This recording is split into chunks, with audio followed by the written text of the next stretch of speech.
All right, welcome to episode 94 of the Oklahoma City Real Estate Show. On today's show, we're talking about taxes.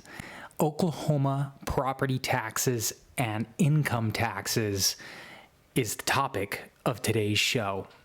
Broadcasting live from the middle of America, welcome to the Oklahoma City Real Estate Show. Covering local market data, news, and reports to arm you with information you need to empower your investing and strengthen your American rights. Top realtor, investor, father, and veteran. Here is your host, Landon Whitt. For more information and to listen or watch online, visit OKCRealEstateShow.com.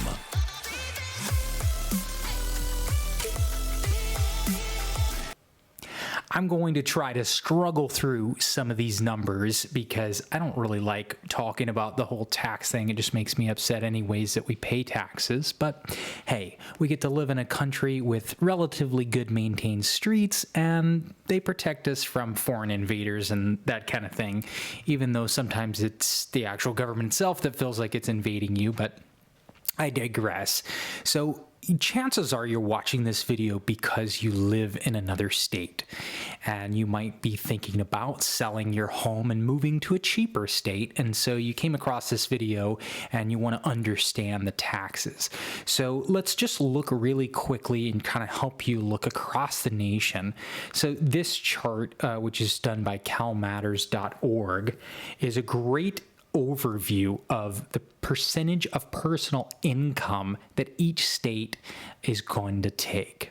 So if you look across the board, let's start on the West Coast, 12% of your personal income on average is what California is going to take, compared to Texas, who is about 9%, okay?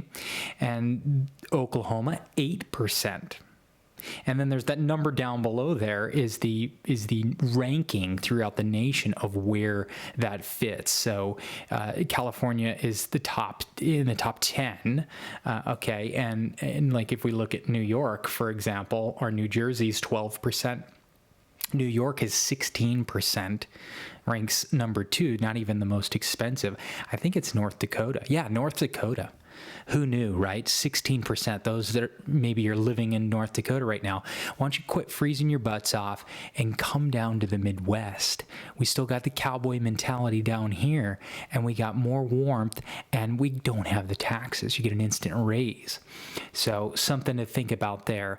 Okay, so the other thing is, I get this a lot. People want to go to Texas from California. I'm from Texas. I get why you would want to go to Texas. But I just got off the phone yesterday with a broker out of Austin. We were trying to transfer some property down there for an investor here in Oklahoma that wanted to be part of Facebook moving to Austin now, bringing another 25,000 jobs to the Austin area is what they're announcing, on top of Samsung there and Tesla announcing their new factory there.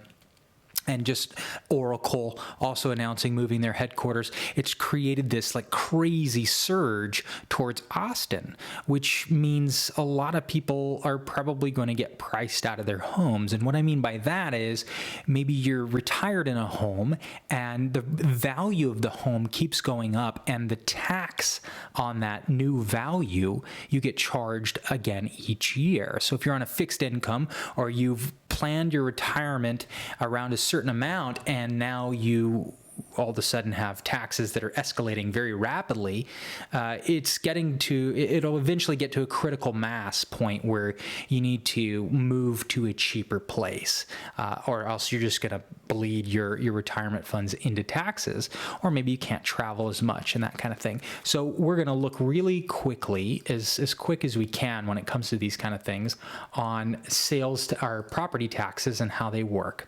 So Texas property taxes, let's start there because that's a huge push for a lot of people. So let me pull up Texas's link, and this is from the Tax Foundation, which is a great website, taxfoundation.org. You can do all your own research there. But if I go to property taxes, they're at 1.69%. And this is described as property taxes paid as a percentage of owner-occupied housing value, which is a great metric because we can drag that across each state and we don't have to explain all the mills and how they break down the appreciation or the taxation value on the house. We can just look at this. This is a 1.69% total value of the home that's due every single year. Okay. So if you have a $100,000 house, that's what, $1,690 per year that you pay in taxes. Okay, and let's compare that with Oklahoma, okay? Oklahoma is right at, let me see, there it is. We're going to be just half of what Texas is, okay? 0.87%. And you go, man, these numbers are so small. However, when you look at the property increases, and you start to see thousands and thousands of dollars when you start to get in that $500,000, $600,000, $800,000 value of homes, this can be a big, big, big difference. Not to mention, if you're living in an area where it's appreciated very high and now your taxes are very high and you don't need to live in that area or that expensive of a home to be able to relocate, selling off that appreciation and then moving to a cheaper home with a cheaper tax rate is a double win. It can be the equivalent of an extra bonus there. So when we compare Texas to Oklahoma in terms of people say, oh, but there's state income tax in Oklahoma.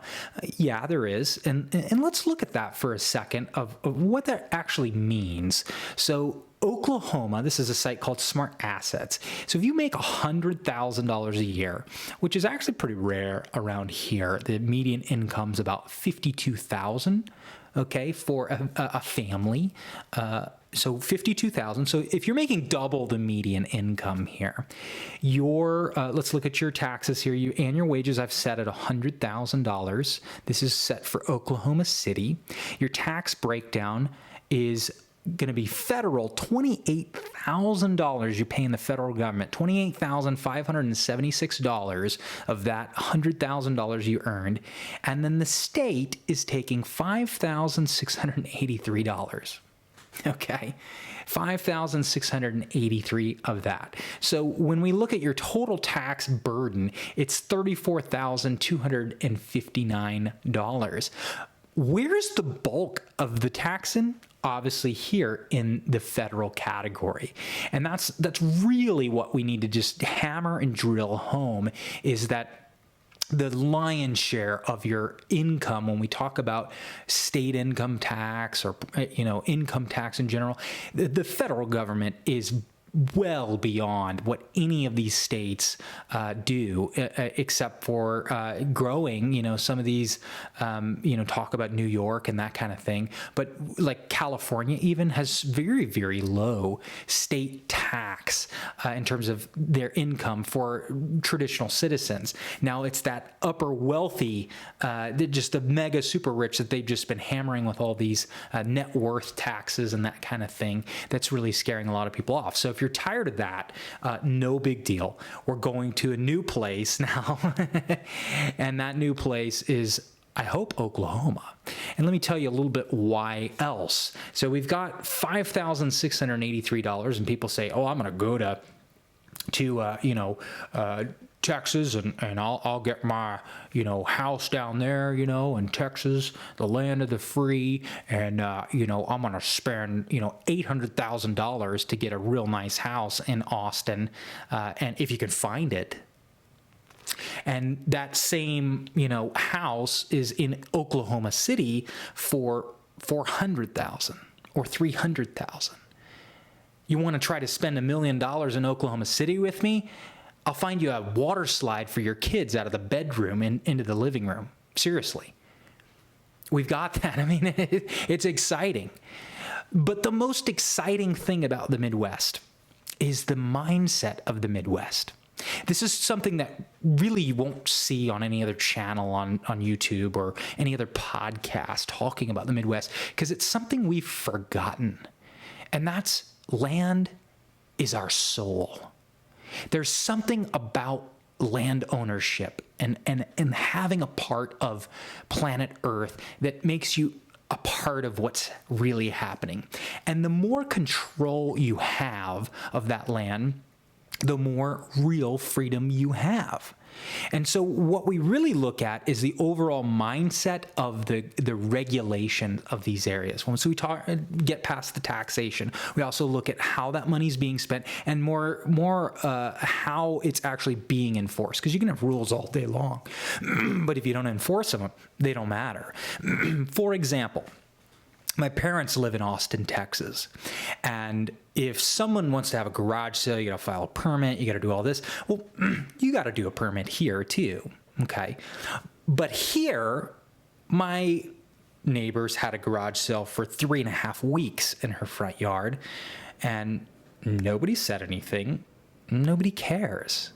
Why? Because, I know that her neighbor or friend at church was having some type of, financial issue, and she's helping her out, and they're working as a community, and that's cool.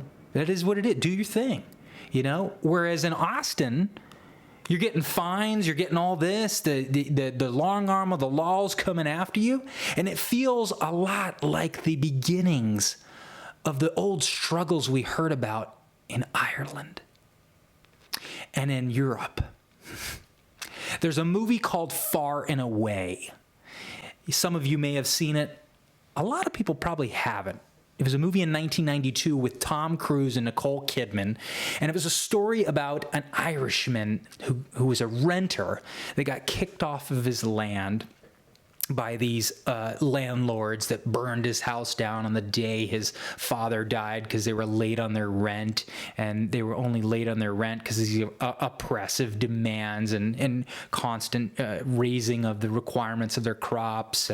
And long story short, the United States government put out pamphlets to rich landowners throughout the world saying, we're giving away land in a place called Oklahoma Territory. And in 1889, the Union Army set up a picket line, and I'm going to show the clip that Hollywood did in just a minute of this. To those that are watching on the YouTube show, you're in for a treat. They lined up along the edge of this city, and they at 12 o'clock high noon, I think it was April 22nd, 1889, they fired off a cannon. And at one point, several people went before, and they shot them. They just blow them away because they're like, you can't go until. And the concept was, the federal government put out 160-acre plots with a white stake in the ground that said, if you can make it there and replace your stake, take the government stake out and put your stake in the land, and you can work the land, it's yours forever. And in one day, Oklahoma City and Oklahoma County, and really Oklahoma, central Oklahoma, was founded. And it's that exact mindset, those ones that may have taken a boat across the Atlantic or across the Pacific and came into Boston Harbor and then rode a horse 1,000 miles across the desolate prairie lands to make it to the race, and then race against thousands. There was literally, for miles on either side, there was horses and buggies and everything lined up, and everybody raced for the chance to be a landowner, for a new shot at life, for a new mission. And that, my friends, is how Oklahoma City was founded. So through the very fabric and culture of this city is that core belief. Yes, Texas is awesome. I'm all for the Lone Star State. I'm all for the Alamo.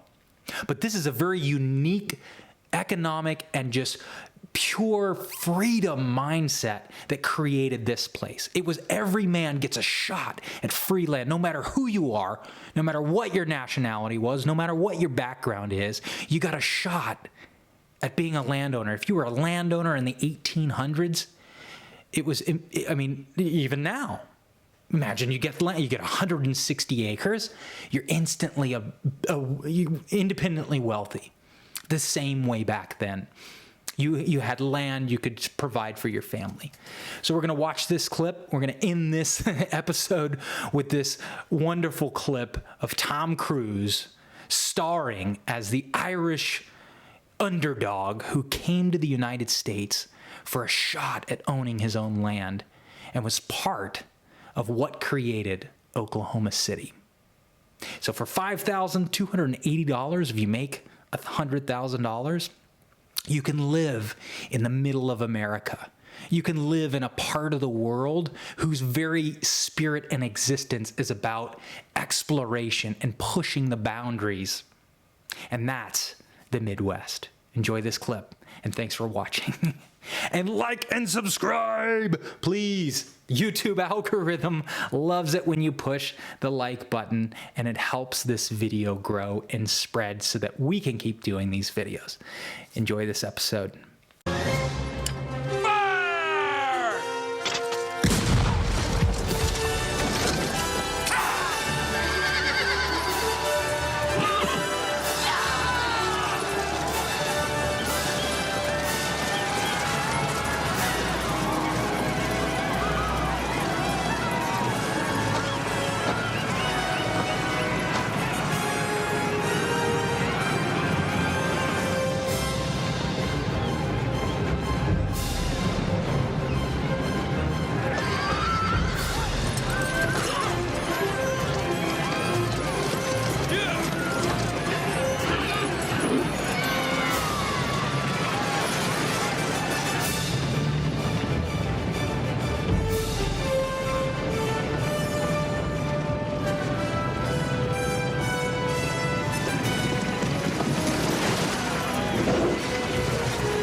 No wish to fight.